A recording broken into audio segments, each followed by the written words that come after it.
The Onshape Omniverse Publisher extension lets you take your Onshape data directly from Onshape into NVIDIA Isaac Sim. Start by designing a mechanism in Onshape.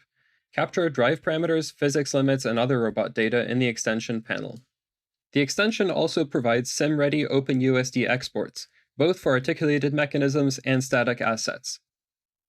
Once exported, this data comes directly into Isaac Sim with mass properties, colliders, and joint physics, so it's ready for real-time analysis and simulation. You can compose it together with data from vendor-provided USDs, as well as built-in USD data available in NVIDIA Isaac Sim. In this case, we are evaluating the performance of this end effector when lifting an engine block. We run the simulation, and we see a real-time visualization of the results. We've discovered a design defect in the end effector. Let's take a closer look. While it seems the robot is programmed correctly, it's experiencing a mechanical failure in the end effector, and it's dropping the engine block when trying to pick it up. In this case, it appears the hooks on the end of the fingers for the effector are not long enough. So we capture this engineering feedback in some markup and upload it as a comment to Onshape to inform the engineer responsible for the design. We also tag the affected geometry, attaching our current view and the part to the comment. When reviewing the comment, we can both see the screenshot of the situation in Isaac Sim, as well as return directly to the geometry and view when the comment was reported. After implementing a correction to the design, getting the updated data to Isaac Sim is easy. We just republish the data, and an associative update is available in Isaac Sim. After pressing Fetch, the geometry updates in place, including collision and physics data, while preserving associative connections to everything we set up in Isaac Sim. So that means when we rerun the robot program and see the simulation results in real time, we can now see the engine block was picked up successfully. So we capture this and report it back in the comment thread in Onshape. In this demo, you saw how you can keep a single source of truth for your robotics data in Onshape with a streamlined connection to NVIDIA Isaac Sim for downstream analysis and programming.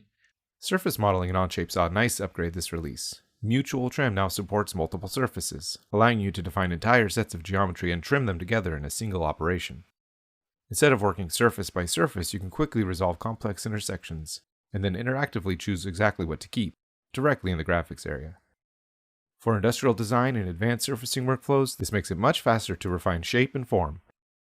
But it's just as valuable for everyday engineering tasks, reducing repetitive steps and simplifying complex geometry edits. Slots are useful for complex cam paths and other design elements. Now, when creating sketch slots in Onshape, you can select multiple entities chained together as a continuously trimmed slot. This includes lines, arcs, ellipses, splines, and more. This greatly simplifies the creation of complex slots by removing the need to trim or select multiple regions. Query variables now have a new option to help select automatically adjacent edges, vertices, or faces. Here, let's set the filter to select an edge, and it will grab all entities that share the same vertex, that filter with this edge option. Now let's use that query variable to create a chamfer. The quick measurement has seen some improvements for circular selections. Now when you make a circular selection and another selection, Onshape automatically provides a comprehensive readout. You will now see the minimum and maximum distances instantly. It also provides circular measurements including center distance, center to axis distance, parallel axis distance, and axis perpendicular distance. This means less clicking and faster access to the dimensions you actually need. Now supported in feature studios are forward and backward navigation, helpful for when you're searching through your code, highlighting things, and you want to get back to where you were at a previous step without having to hunt things down manually or remember line numbers. Now in Onshape, we can view JSON data natively within the system. Here, I have a custom feature that is viewing JSON data and using it as input for a feature. Here, I have uploaded the JSON data to the document, and you can see it natively rendered. CSV data also renders natively here as well. You cannot edit this information. It is view only. In situations where you have a library object that's used multiple times in the same assembly or different assemblies, you may want to have a unique designation that you can apply for this particular instance of that part or assembly in a system. Namely, when you want to create a drawing, you can also add that reference designation to the object. This will only affect the item as it exists in this assembly. Traditionally, when creating make connectors and applying features later in a tree subsequently, those features would not be able to move that make connector, obviously, because it was happening prior in the feature list. But for make connectors, we have developed a special new option that will allow you to place it on a selection. So it acts more like a query variable if you think about it. If we then go ahead and move the face, you can see that it follows it, even though it appears prior in the feature tree. Showing the top level assembly row is a nice way to have things tallied up at the bottom of your BOM. But you can now make this a default setting in your company template.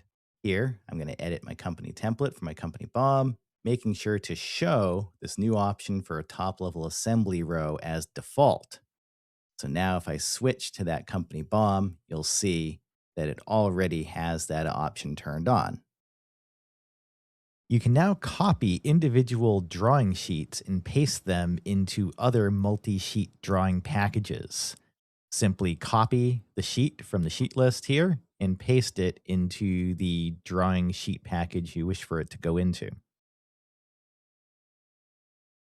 If you have more complex scenarios where you have detail views or section views, BOMs, referencing other sheets, it will give you this warning where you can decide whether if you want to include that referenced information or not in the paste. Now, if you select both things at the same time, like this right here, includes both items and both references, the option does not pop up asking for us for this reference because all the references exist.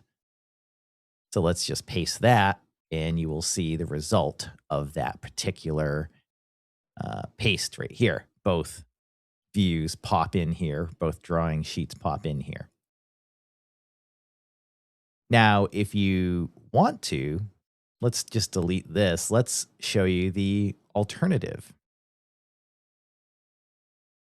If we just take this one sheet, which is referencing multiple things, and decide not to copy all the referenced items, some items will be automatically removed when the paste happens. So as you can see here, if I paste without references, we will see the drawing view not include the detail circle in the right side of this view. So it's smart enough not to include that information. We can even move drawing sheets from one document to another workspace altogether. You need to do this from a version though. So pick the version of the document that you want to copy these drawing sheets from. Decide which you want for your reference information and paste it into the separate drawing workspace. Replicate annotations now support external threads and whole callouts. Let's take the external threads from this top view and paste them for replication on this view on another drawing.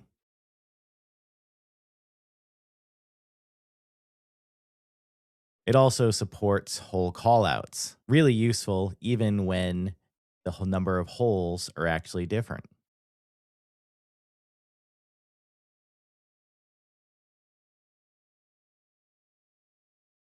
Working with images in Onshape just got loads easier. You can now manage decals and sketch images through a centralized image library, bringing them into your workflow in a much more accessible and reusable way. Instead of re-uploading or searching across documents, you can quickly apply images from a structured library.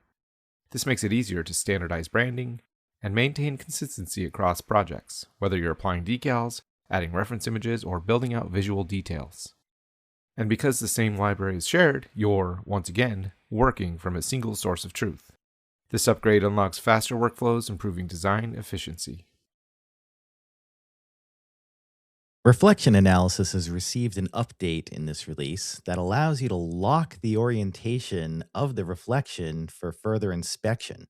Here, let's use a light tunnel, set it at 90 degrees, and lock the environment so we can look at areas behind the view that we weren't able to see at that particular position.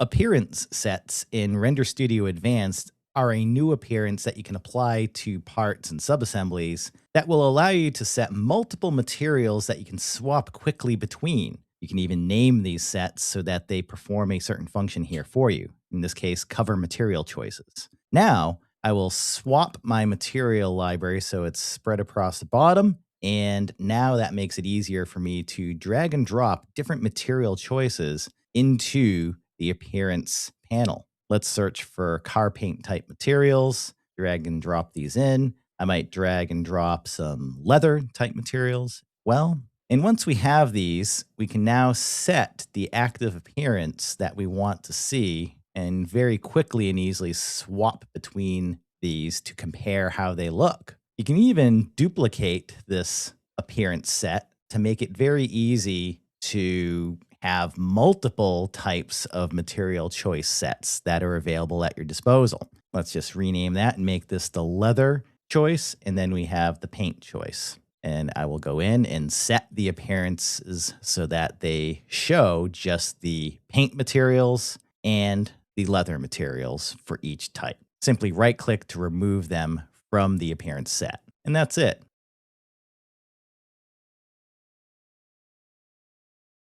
They are now part of that appearance.